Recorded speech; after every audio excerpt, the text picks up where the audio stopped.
I could never forget the day my neighbors were forced out of their home. It was a Tuesday morning, and the sun was just starting to peek through the blinds of my small apartment. I was getting ready for work when I heard loud, angry voices coming from next door. At first, I thought it was just a regular argument, but when I looked through the peephole, my heart sank. Mr. Donovan, the landlord, was standing in front of the Hernandez family's door, shouting. Mrs. Hernandez was standing on the other side, her face pale and tear-streaked.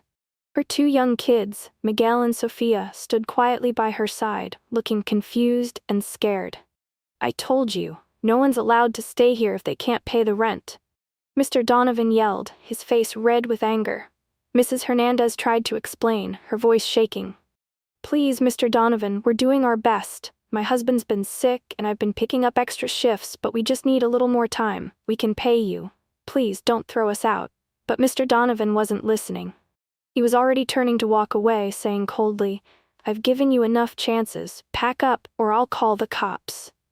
I felt my heart breaking for her. I knew how hard it was for the Hernandez family. They were good people, just struggling to get by like so many of us. Mrs. Hernandez tried to hold it together for her kids, but I could see the fear in her eyes. That was the moment I decided I couldn't stay silent. I had to do something, but at the same time, I felt small, unsure of how I could even make a difference. Would anyone listen? I kept watching as the Hernandez family slowly began to gather their belongings, tears falling down Mrs. Hernandez's cheeks. I knew they didn't deserve this. They had never hurt anyone. Yet here they were, being kicked out simply because Mr. Donovan didn't like the color of their skin or the way they spoke. The next few days were hard. I could hear the Hernandez family packing up, moving out, the kids' laughter now replaced by the heavy silence of uncertainty. It felt wrong, watching them go, knowing they had nowhere to turn. I tried to help where I could, offering Mrs. Hernandez food and giving her a few bucks I could barely spare. She thanked me with a sad smile, but it wasn't enough. Nothing I could do would change what had already happened. Then, 2 days later, something unexpected happened. I had just gotten home from work when I saw Mr. Donovan standing outside his own apartment, pacing back and forth, his face pale and frantic. I had never seen him like that before. He was always the picture of confidence, strutting around like he owned the world. But today, he looked anything but in control. I walked past him, trying not to pay attention, but he caught my eye. You haven't seen my son, have you? He asked, his voice tight with worry.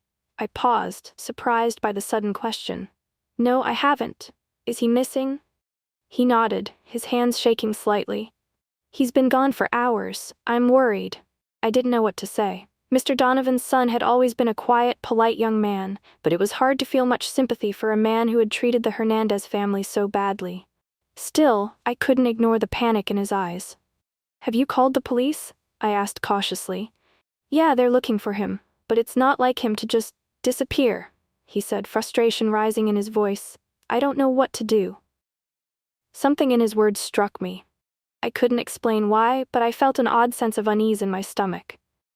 Mr. Donovan's life was about to change in a way he never expected. Later that night, I was lying in bed, trying to sleep, but I couldn't shake the image of Mr. Donovan's worried face. I had a strange feeling that this wasn't just about a missing son. There was something else going on. I didn't know it yet, but the world had a way of turning things upside down when you least expected it. The next day, the news spread fast. I overheard a couple of neighbors talking in the hallway about Mr. Donovan's son, Kyle. Apparently, he hadn't just disappeared, he'd been found, but it wasn't what anyone expected. I was cleaning up my apartment when the police knocked on my door. They were looking for information about Mr. Donovan, and more specifically, his son. The way they spoke made my stomach twist. There was something off about the situation. I don't know what you're talking about, I said, trying to stay calm, though my heart was racing.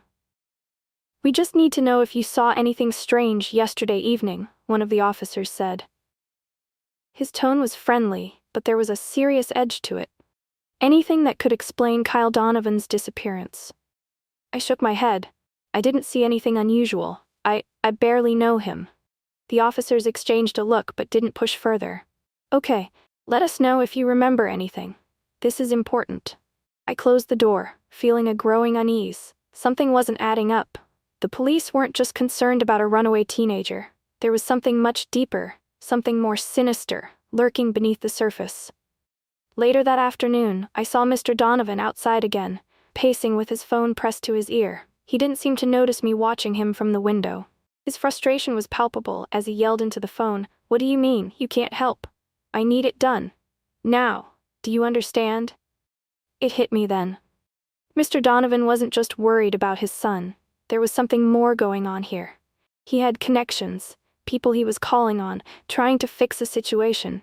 But fix it from what? What had Kyle gotten himself into? It wasn't until the next day that I found out. The truth was out, and it was far worse than anything I could have imagined. The news broke the next morning, and it hit like a storm. Kyle Donovan had been arrested, not for something petty, but for a massive fraud operation. It turned out that Mr. Donovan's son had been running a large-scale scam targeting vulnerable families, including the Hernandez family. He'd been using his position in the community to gain trust, and he'd convinced people to pay for services and opportunities that didn't exist. The police had uncovered evidence linking him to numerous victims, and the Hernandez family was one of them. Mrs. Hernandez had been scammed out of thousands of dollars, money she didn't even have, in the hopes of finding a better life for her children. I felt sick to my stomach, realizing just how deep the betrayal ran. But it didn't stop there.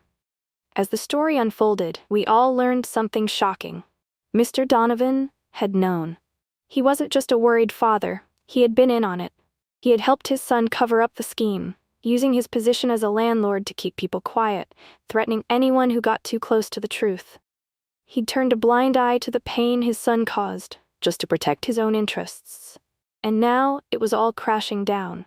I watched from my window as police cars pulled up to Mr. Donovan's apartment. He was led away in handcuffs, his face pale, no longer the arrogant, untouchable man I had once known. For the first time, he looked small, vulnerable even. The man who had once tossed a struggling family out onto the street was now the one being dragged away in disgrace. As the police drove off, I saw Mrs. Hernandez standing outside holding Miguel and Sophia in her arms. Her face was still filled with sorrow, but there was a light in her eyes now. A hope. She didn't need to beg anymore, she had her justice. I walked downstairs and over to her, my heart pounding. "Mrs. Hernandez, I'm so sorry," I said softly, my voice catching in my throat. "You didn't deserve any of this." She gave me a small, tired smile. "No, we didn't. But we're going to be okay. We've been through so much, and we're still standing." It was the first time I saw her truly at peace in days. She wasn't just surviving anymore. She was ready to rebuild. But there was something else I couldn't shake. The fact that Mr. Donovan, the man who had kicked them out without a second thought, was now on the other side of it all, having to face the consequences of his own actions.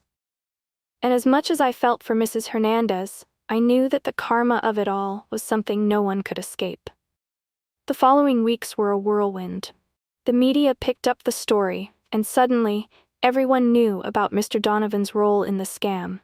His reputation, built on years of exploiting people's fears and struggles, came crashing down in the blink of an eye. People started coming forward, revealing how he had manipulated them for years. It was like watching the world unravel for him.